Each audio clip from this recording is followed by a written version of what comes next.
bit late on this Sunday night that we're recording this. Yeah. We should record a couple episodes ahead so that we have time for things like this. But we'll get there. Welcome to Bring on the Questions, where we'll take a random question and that we come up with and attempt to answer it the best way we can. You know this. We've done this a time or two already. Yeah. So, Miss Phoenix, what question are we attempting to answer in this episode? How did the days of the week get their names? Our first foray down an etymological trail. Do you know what etymology is? Nope.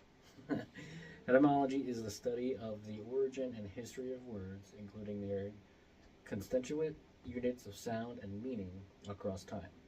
It's a subfield of linguistics that examines how words have evolved, changed in meaning, and been borrowed or adapted from other languages.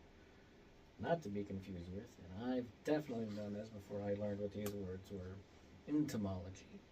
Entomology is the study of insects and their relationship to humans, the environment, and other organisms.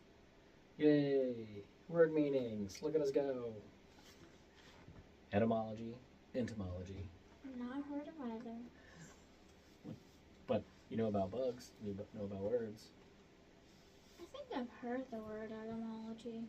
I just never knew what it meant. One of your teachers doesn't say it? I know you've got a couple of nerdy teachers. They might say it. Out of nowhere. No? Oh, maybe. Alright, you want to take this? Sure. The 7-day week, a seemingly natural division of time, is in fact a construct with a rich and fascinating history. The names we use for the days of this week in the English language are not arbitrary labels, but rather echoes of ancient civilizations, their astronomical observations, and their intricate systems of mythology. Tracing the Etymological journey of these names reveals a captivating interplay between the cultures of Mesopotamia, ancient Greece, the Roman Empire, and the Germanic and Norse peoples, demonstrating how these influences have shaped our modern understanding and articulation of time. Awesome.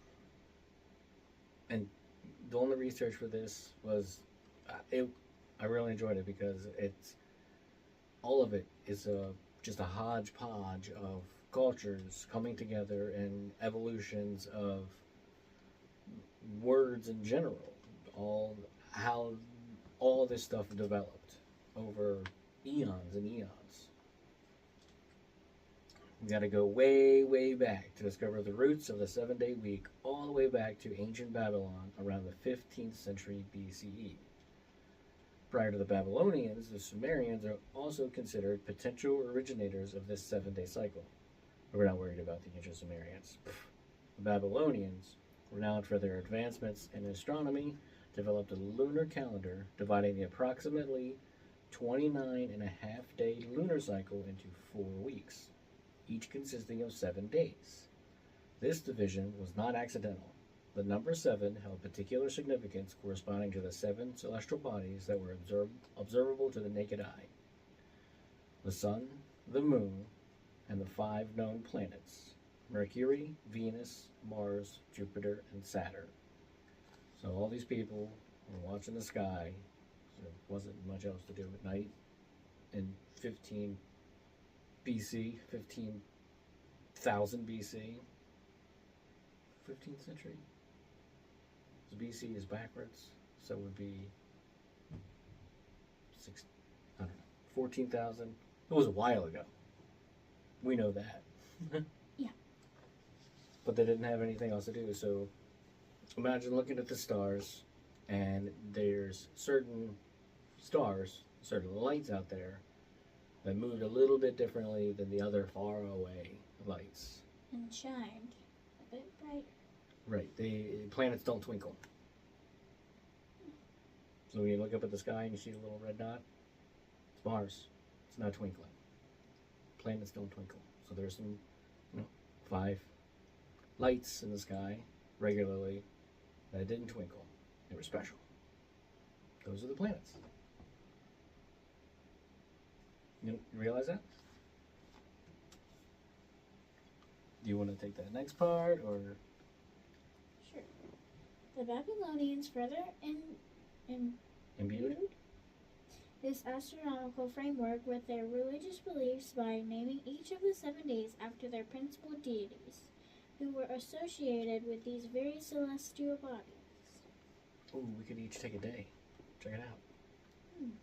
What do you want to do? You want to take Sunday, and then we'll go back and forth? Sure. Go for it. For instance, the sun was linked to Shamash, also known as Utu. Well, sounds good to me. It makes sense. The ancient Mesopotamian sun god. He was believed to see everything that happened in the world every day, and was therefore responsible for justice and protection of travelers. The moon was linked to Sin, or Suin, and also Nana, and sometimes Nana Suin. It's kind of weird. I'm sure that wasn't confusing for the ancient Sumerian Babylonian students learning about the world around them. You know, we're going to call the moon Sin, or Suin, or Nana Suin. Nice. Pick one. Come on. Whatever you want to call this deity out of those choices, in addition to his astral role, he was also closely associated with cattle herding. Furthermore, there is some evidence that he could serve as a judge of the dead in the underworld. Awesome. Mars was linked to Nergal. Go with it. He was primarily associated with war, death, and disease, and has been described as the god of inflicted death. Which, I guess, I don't know if we want to... How do you interpret that? God of inflicted death. So not... Well, it is. He's the god of disease, but he's also the god of inflicted death, so... I mean... That's what it says. I was going to say maybe he's not disease, but like in battle or in some sort of heinous accident, that would be an inflicted death. But old age or disease is not necessarily, I guess it is an infliction. Whatever. It's all, he's the god of death, and war, disease. I mean, makes sense, because I think it's ancient Roman. Spoilers. We'll get there. I'm just going to talk about how Mars was named. Yep. I mean, I guess that's something we could do. How do the planets get their names? I know that. I learned that before. Oh, did you? Mercury and Venus and Earth and Mars, blah, blah, blah. I mean, Earth is the only one named after a god.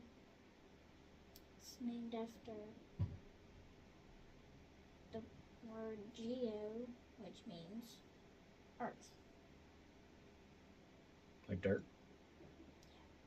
Or was it the other way around? Dirt came after what we call dirt, Earth, because we called the planet Earth? Or what came first? Earth or dirt? Dirt. Earth. It's like the question, what came first, the fruit or the color for orange, or what comes first, the chicken or the egg? And I think that goes back and forth quite a bit.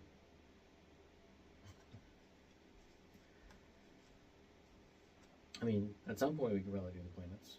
But for now, they have their names established for what we're doing here, the days of the week. Yeah.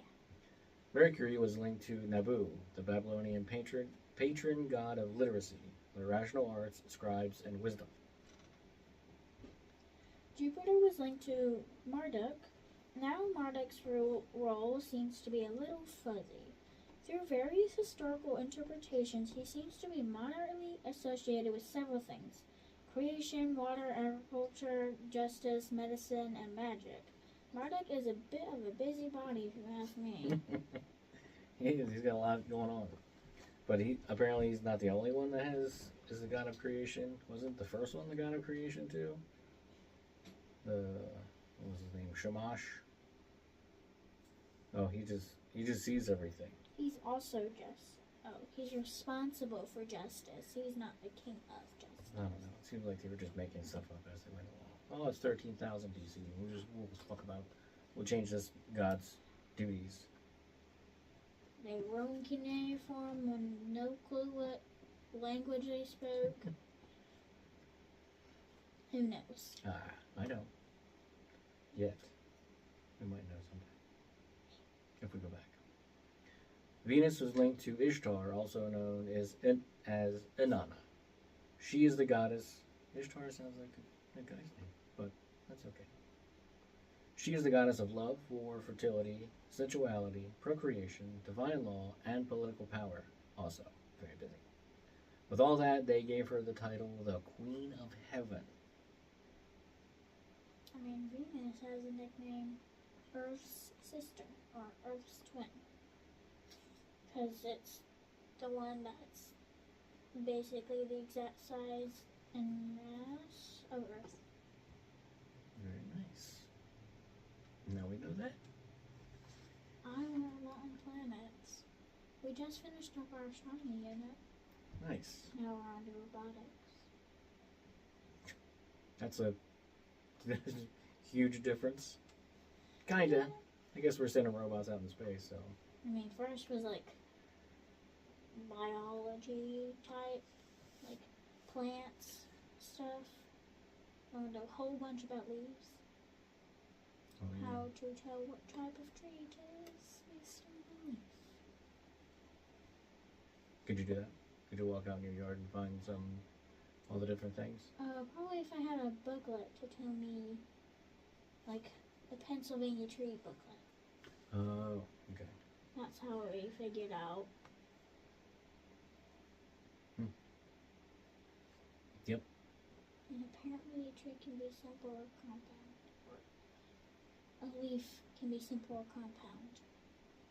Because it either grows from the one bud in a bunch or in a singular. Interesting. That was quite the tangent. I have very much memory from. Good. All the knowledge is important. The pursuit of knowledge is a lifetime thing. I like the pursuit of knowledge. You gonna take Saturn? I gotta get back. Oh, where'd you go? Went to Venus for a minute? I was scrolled down. Okay. And finally, Saturn was linked to Ninurta? or Good luck. I'm gonna take that as a J sound because of the little Alright. Roll with it. Ninjutsu. Originally, he was the god of agriculture and healing, who cures humans of sicknesses and releases them from the power of demons.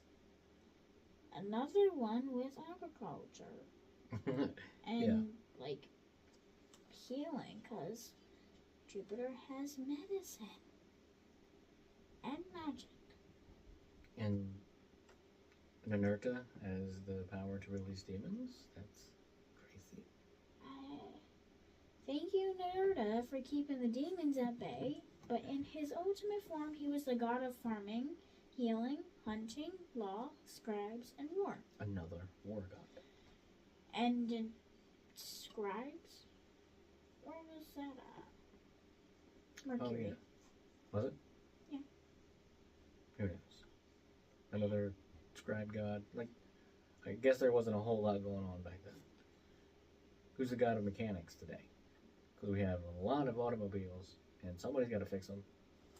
They didn't have automobiles then. They had some wagons. Maybe plow. So he was another farming, agriculture. I mean, he was the god of everything that was like political, hunting, law, scribes, And war. and war. There's a lot of war gods out there. This practice of associating days with both celestial entities and their divine counterparts reveals a fundamental characteristic of early civilizations: the deep integration of their understanding of the cosmos with their religious and mythological narratives. Take it. The 70-week originating in this Mesopotamian cradle subsequently spread to other cultures in the Near East, including the ancient Hebrews, who adopted it during their Babylonian captivity. Mhm. This transmission underscores the influence of dominant cultures on their neighbors, particularly in fundamental aspects of life such as timekeeping. Very interesting.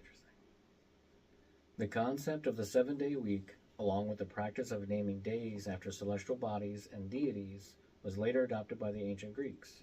Influenced by Babylonian astronomy, the Greeks also named their days after their corresponding gods. Sunday was known as Hemera Helio, day of the sun. Monday was Hemera Selinus, day of the moon. Tuesday was Hemera Eros, day of Ares, the war god.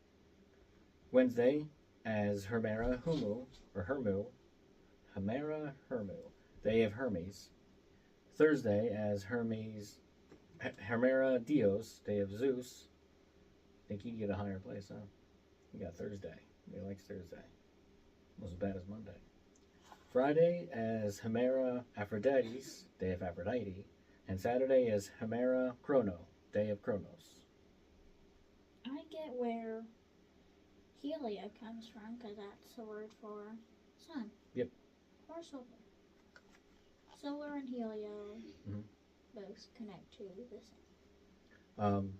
There's what is called the heliosphere. Do you know what that is? I forget. It's the furthest influence of the sun in the solar system. And I think that would be like Mars or Jupiter. What? No, way out. Way out beyond Pluto. So anything that comes into the heliosphere gets the influence of the gravity of the sun. So it's just the gravity, not the... Kind of. Like Oh. it's the bubble of the gravitational pull. Like if an asteroid comes cruising in from way out beyond Pluto, it'll begin its trajectory could change because of the influence of gravity from the sun. Cool. Huh. No? Not cool? Yeah. There's some crazy words in this next one. Well, so I guess I'll take that one, and then you can take the next one. The Romans, in turn, adopted the 7-day week from the Greeks, gradually replacing their earlier 8-day nundinal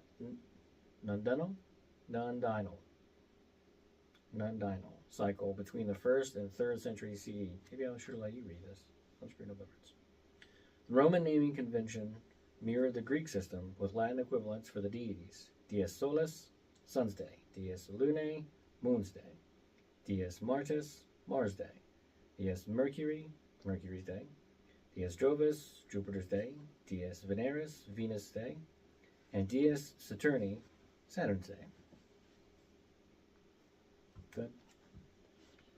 This Roman system associating each day with a specific deity and its corresponding planet, as understood in the Hellenistic astrology, which placed the celestial bodies in a specific order relative to Earth, provided the immediate foundation for the names of the days in many Western languages. Mm-hmm. A pivotal moment in the history of the week was in 321 CE, when Emperor Constantine officially established the 7-day week as the standard in the Roman calendar. Those Romans, man. Declaring Sunday, Dies Solis, as the first day and a public holiday. This decree not only solidified the 7-day week's place in Western culture, but also marked a shift towards the modern observance of Sunday, influenced by the burgeoning Christian faith. The widespread influence of the Roman Empire ensured that this 7-day week, with its planetary and divine associations, became deeply embedded in the calendars and languages of Europe. With the next one, you want me to take it? I'll take it. As Germanic-speaking peoples, including the Anglo-Saxons who settled in Britain, adopted the Roman 7-day week, they underwent a process of cultural adoption known as the Interpretatio Germanica. Interpretatio Germanica, or Germanic interpretation. Rather than simply adopting the Roman names, they largely substituted their own indigenous deities for the Roman gods, finding parallels in their attributes and roles. This substitution is most evident in the English names for Tuesday through Friday. Mm-hmm. Here we go. Getting closer to our Tuesday stuff. Or what we know as the days of the week. Tuesday, derived from the Old English Tuesdag, honors Tiw, Tiw, the Anglo-Saxon equivalent of the Norse god Tyr, a deity associated with war and the sky, mirroring the Roman god Mars. Good. Wednesday, from Old English Woden's Sure. takes its name from Woden, the Anglo-Saxon counterpart of the Norse Odin, the chief god renowned for his wisdom, magic, and poetry, akin to the Roman god Mercury. Now, I don't have it here, but one of the reasons I learned before they gave Wednesday to Odin is because it's the peak of the week. So you got Sunday, Monday, Tuesday, Wednesday, and then from there we've already done all of our stuff. Hump day. Now we're on the downslope to the rest day. It's like the climax of a story. Yep. That's how I understood it.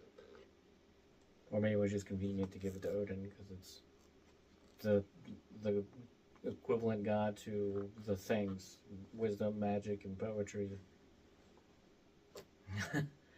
Who knows? It could have been Odin could have had a Thursday, but Odin didn't get Thursday. Thursday originated from the Old English. Gonna guess on this. That is the goofy symbol. I have no idea. I'm gonna guess on it because of the other word. Thunrestag. That's the craziest looking symbol. It looks like a P, but the hoop in the P is in the middle. But I think it's pronounced with the th sound like TH. Probably because I've started to learn on Duolingo that there is a G sound, or no. J? G? Maybe, but it has an S sound. But it's not an S. I don't even know. Americans. Arabics. Something. I don't know. Thrunestag is named after Thunor, the Anglo-Saxon version of Thor, the Norse god of thunder, mirroring the Roman god Jupiter.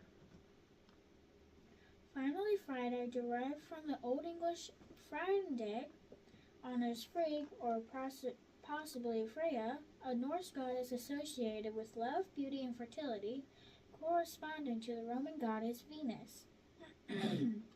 This consistent pattern of Germanic adaptation highlights the profound influence of Norse mythology on English language, particularly in the realm of timekeeping. Again with the timekeeping. Sunday and Monday in English maintain a direct connection to celestial bodies, mirroring the Roman tradition. Sunday, from the Old English Sunendag, literally means sun's day, directly translating the Roman dies solis. In Norse mythology, the sun is personified as Sol, or Suna. Similarly, Monday, derived from the Old English Monendag, signifies moon's day, mirroring the Roman dies lunae. The Norse personification of the moon is Mani. Mani? Mani. I think it's funny. Okay.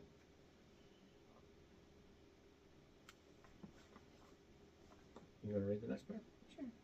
The consistent naming of these days across cultures underscores the fundamental role of the sun and moon in human perception of time and their enduring significance in mythology. The sun and moon have always been number one, important.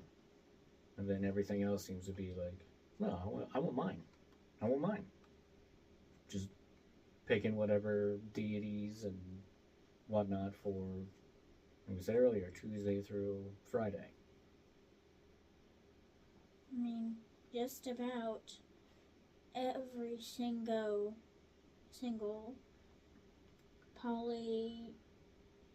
polytheistic That's a serious word. religion. $5 word. It's a turn of phrase. Where's the $10 word? They said it in Zootopia. I don't know. Anyway, sorry for interrupting you. Polytheistic. In just about every polytheistic religion, there is like a sun and a moon god. Yep. And or a death and life god. And they're associated with the first 2 days of the week. So nobody likes Monday. Monday's a killer.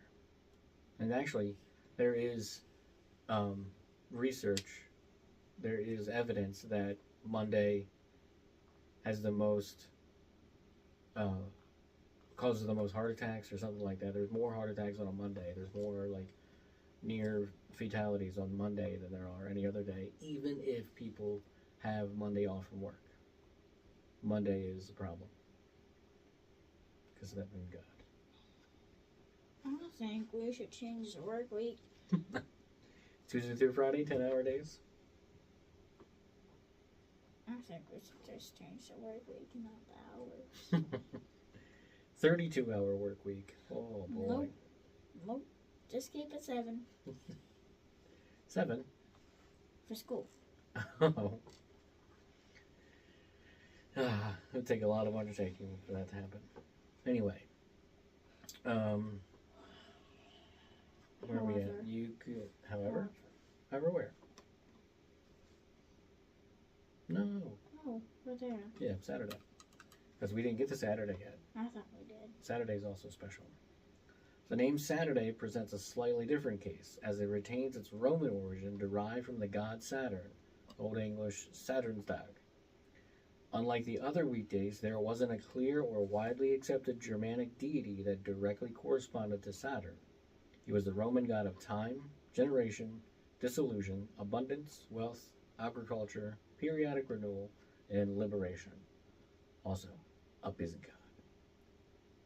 Another agriculture god. Yeah. How many do you need? You need some for the wheat, you need some for the barley, you need some for... Dates. It's very specific. They had those. Prunes? Oh, they're... They had that in ancient Mesopotamia. Prunes are dried out dates, right? I think it's like the raisin type. Yeah, it's a date, but dried out. Because raisin is a dried out grape. The date version of a We're raisin. answering a lot of questions in this. We're having a bunch of free questions for everybody. Yeah. I mean, it says questions plural. No, right. You're right.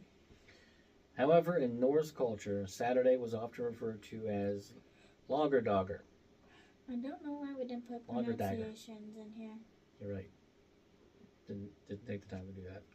And its variations like Laugardagr and Lardag, which translates to washing day or hot water day.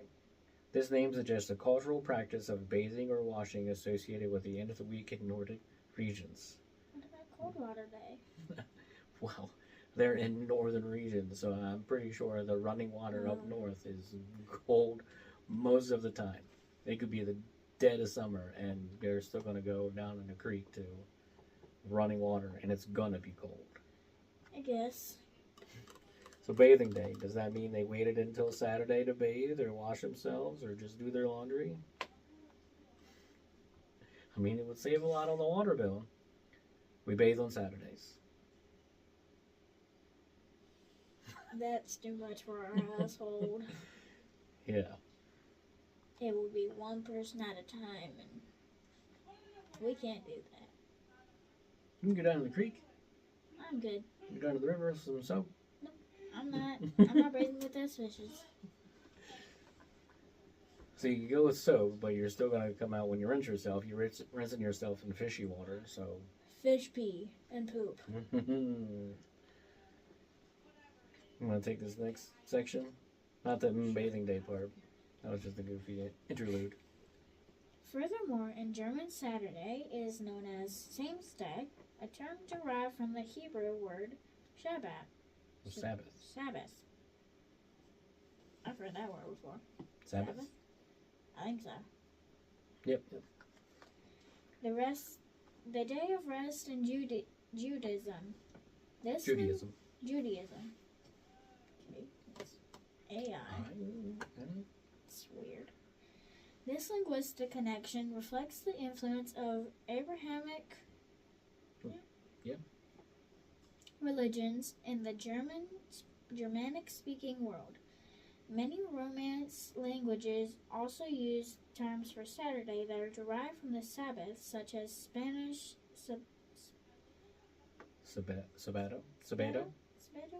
I don't know. French Simide,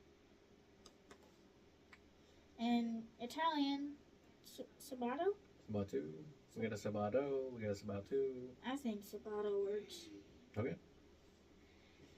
The divergence from in the naming of Saturday across different cultures illustrates the varied culture and religious influences that have shaped the perception and naming of the week's final day. The 7-day week and the practice of naming its days after celestial bodies and deities have extended their reach far beyond the Roman and Germanic worlds. As previously mentioned, the Greeks played a crucial role in transmitting the Babylonian system to the Romans, naming their days after their own pantheon of gods. The Hebrew influence, particularly through the concept of the Sabbath, has left an indelible mark on the names for Saturday in numerous languages. It is also noteworthy that some cultures have adopted different systems for naming the days of the week. For example, in Greek, while planetary names exist, Monday is also known as Deftera, 2nd. Tuesday as Triti, 3rd. Wednesday as Tetardi, 4th. Thursday as Pempte, 5th. And Friday as Paraskivi, Day of Preparation, reflecting a numbering system starting from Sunday. Similarly, many Slavic languages employ a numbering of system where Monday is the first day after Sunday. These variations highlight the diverse ways in which different cultures have conceptualized and organized the week. The names of the days of the week in the English language represent a rich tapestry woven from the threads of astronomical observation, ancient mythology, linguistic evolution, and cultural exchange. Originating in the lunar-based timekeeping of the Babylonians and their association of days with celestial bodies and deities, the 7-day week was adopted and adapted by the Greeks and then the Romans, whose system directly influenced the Germanic peoples, including the Anglo-Saxons.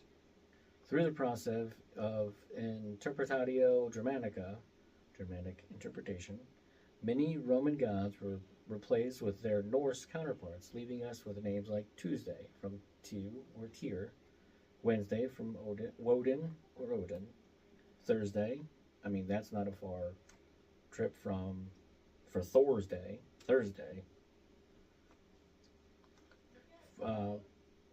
When Woden's Day is pretty easy for Wednesday.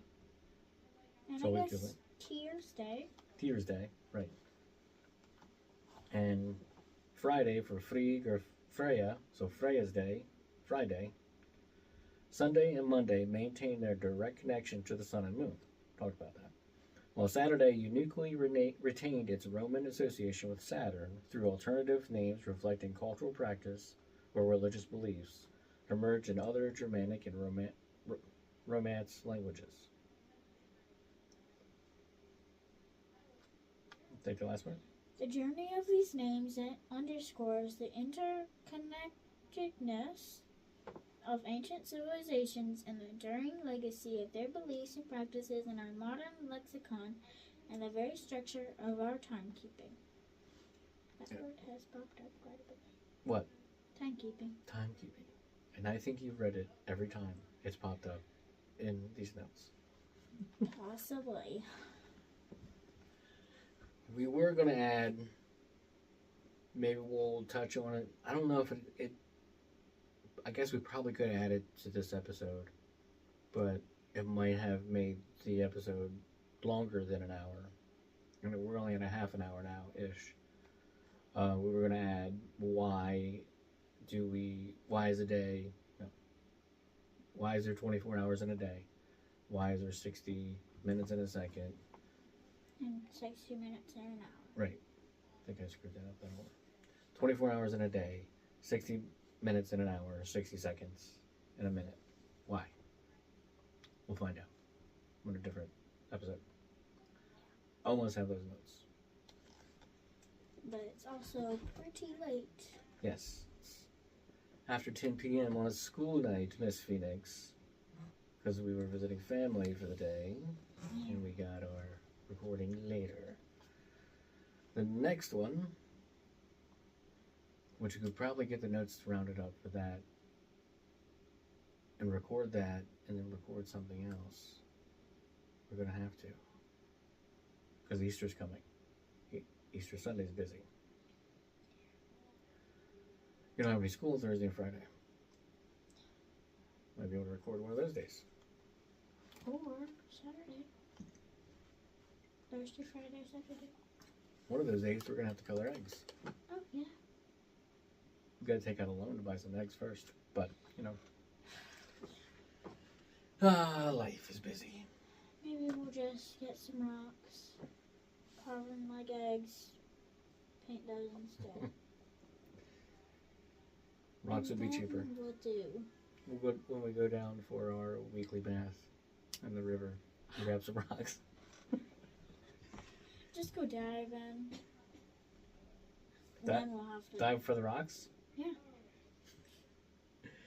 Oh, man. Get some scuba gear.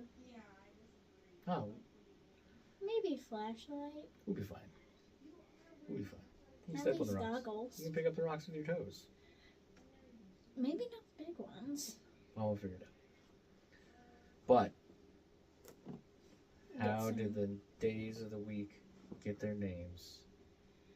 Question brought. Question answered. That's right. We did it. Oh, yeah.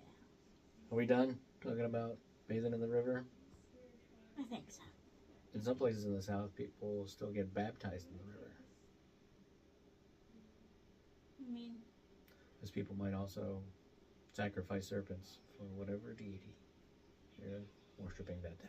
do whatever you want. I'm not going to do that myself. Nope. That's it. We're done. Goodbye. It does that every time. A production of Wayward Things Network.